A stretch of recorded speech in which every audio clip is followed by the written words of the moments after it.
Hello everyone, আজকে আমি energy check করব আপনার পার্টনার আপনাকে নিয়ে কী চিন্তাভাবনা করছে বা তার কারেন্ট ফিলিংস এই মুহূর্তে কী আছে সেটা আমি একটু চেক করব। আপনারা একটু ডিপ ব্রিথ নিন, ইউনিভার্সের সঙ্গে এনার্জি অ্যালাইনমেন্ট করার চেষ্টা করুন।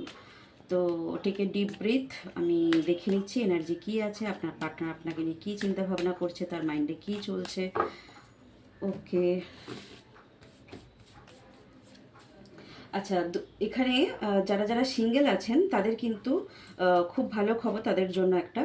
যারা সিঙ্গেল রয়েছেন তাদের জন্য কিন্তু নতুন কোনো দিক থেকে আপনাদের অফার আসতে পারে, কোনো কিছু প্রপোজাল আসতে পারে। তারা অনেক দিন থেকে কোনো মানুষকে লাইক করে আসছেন, তাদের তরফ থেকে একটা প্রপোজাল হওয়ার চান্সেস দেখা যাচ্ছে। নিউ বিগিনিং, মানে আপনার নতুন লাইফে এন্ট্রেন্স হতে দেখা যাচ্ছে। লাভ লাইফে কোনো কিছু অনুষ্ঠান বা অকেশনে আপনারা জয়েন করতে পারেন, এনজয়মেন্ট করতে দেখা যাচ্ছে।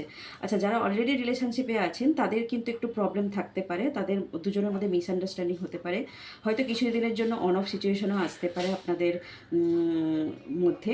হয়তো কিছু কিছু মানুষের ব্রেকআপ হয়ে যেতে পারে, কিন্তু সেটা পার্মানেন্ট না, এটা আবার রিউনিয়ন হয়ে যাবে। তো যারা নতুন আছেন তাদের জন্য অবশ্যই খুব ভালো, তাদের লাইফে নতুন কেউ আসতে চলেছে। ওকে।